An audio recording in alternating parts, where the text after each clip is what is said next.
I want to talk about how to breathe in yoga. And this is not the average suggestion of three-part breath. And this is also not your average Ujjayi tutorial. But what I want to talk about is how the breath flows intelligently in your asana, in your posture practice. So a common recommendation is to move the breath first into the belly, after the belly to fill basically the thoracic cage, and in the end to bring it into the uppest part, the highest part of the lungs. But the effect of that when doing that in yoga practice is, in my experience, is as you expand your belly, you start rounding your shoulders, and actually rather than creating length in the body, the posture is falling in. And I don't find that the most supportive in the practice. So I learned a different way of doing that. And this is what I want to share with you and give you also a little bit of background information, what it does to you. So instead of taking the breath into the abdomen, I would suggest to start actually filling the top part of the lung first. So as you inhale, thinking of bringing the breath into the heart space, of widening the sides of the rib cage, lifting the heart.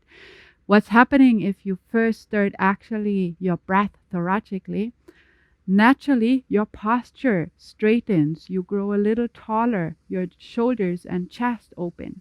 And once the top part is filled, also let it flow down into the abdomen. So the inhalation, rather than expanding the belly first, I would suggest expand your rib cage first and then move it downward in order to actually create length in your posture, to lengthen the spine.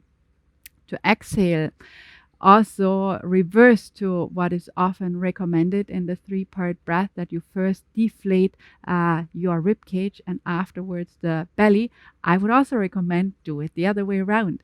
So you are on a full breath, on a full lung. So what I would recommend how to first empty out the lung is by pulling the navel or the part below the navel in and back. So basically first deflating the lower part, like deflating from down upward. So first emptying out by bringing the navel in and back towards the spine, and then also allowing the rest of the air to empty out from the top part of the lung. So basically, the idea behind that is inhaling from above into the top part of the lung and exhaling from below, from the abdomen. So it is not that it is only inhaling into the chest exclusively and exhaling from the abdomen exclusively, but these are the areas that are first engaged, that are first moving as the breath moves. So I'm inhaling and I'm filling my rib cage, and at the end I also let my belly lightly pop out. As I'm exhaling, I'm first drawing my belly in and finally also deflating the rib cage. So that has actually the effect that it sustains the length of the posture much more, and also it creates more strength actually in the lower part of the body. So physically, it is really supportive to practice this way to sustain the posture practice and support the posture practice, but also energetically, it is very interesting to start breathing this way. An inhalation is an act of receiving.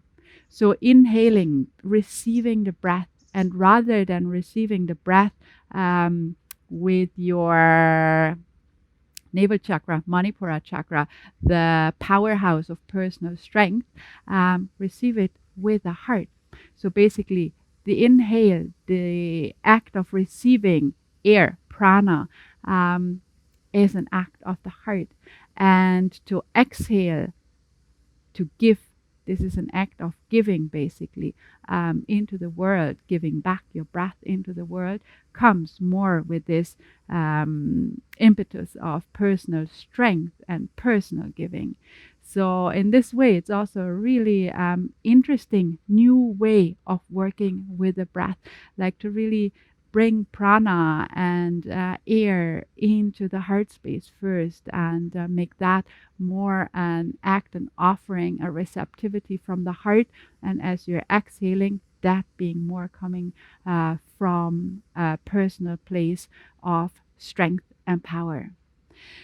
When we start breathing this way, also very naturally, bandhas start applying themselves. And this is where a big part of the energetic alignment of the practice is coming from, by the use of bandha during the practice. So as you exhale and when you let the air release first by bringing your abdomen in, what starts naturally actually, that the pelvic floor lifts and you bring yourself into a sort of mula bandha, a gentle mula bandha. So that's now not a bandha that is strong and powerful, a gentle, naturally applying mula bandha as you start exhaling, drawing the abdomen in first.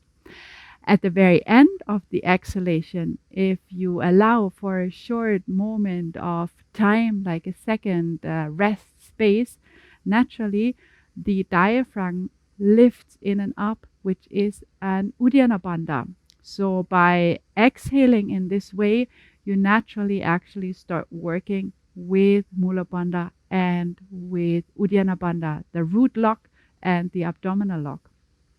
Very powerful supporters of energy movement within the body during the posture practice.